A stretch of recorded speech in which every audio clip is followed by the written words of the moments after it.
Ce module montre comment diagnostiquer et déboucher un tuyau de vidange obstrué.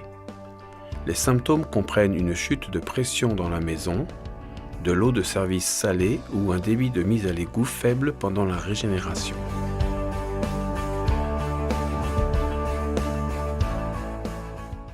Sur la vanne Fleck 5600 mécanique, vérifiez que le drain à l'arrière du corps de l'appareil n'est pas obstrué. Vérifiez d'abord que le tuyau n'est pas obstrué.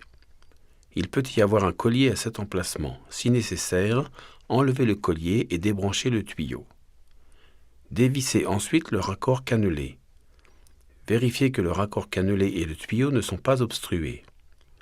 Avec l'outil, déposez ensuite le dispositif de retenue pour donner accès au contrôleur de débit.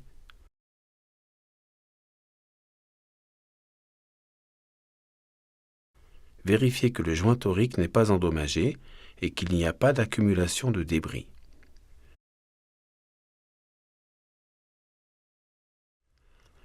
Une rondelle de limite de débit se trouve dans le carter. Des chiffres sont moulés sur cette rondelle, indiquant la capacité de débit en gallons par minute sortant du drain pendant un détassage. Les chiffres indiquent aussi la direction d'installation. Vérifiez que les chiffres sur la rondelle correspondent à ceux du système, sur le côté de la vanne.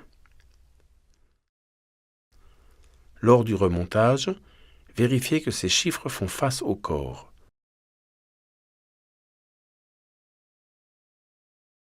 Appliquez du lubrifiant au silicone sur le joint torique et reposez le dispositif de retenue. Utilisez l'outil pour le serrer correctement.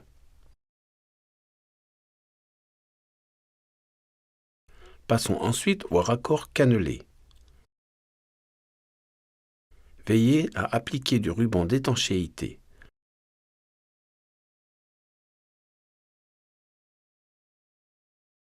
Remettre le tuyau en place et, selon le besoin, ajouter un collier à cet endroit. Faire un cycle de régénération et vérifier le progrès. Chaque vanne a son propre système de vidange. Sur certains systèmes, une conduite de mise à l'égout est attachée au bac de saumure. Pour pouvoir rechercher un problème correctement et assurer qu'un problème ne cause pas de problème ailleurs, il ne faut pas utiliser de raccord en T. Vérifiez que chacun des appareils a une conduite indépendante. Merci de votre attention.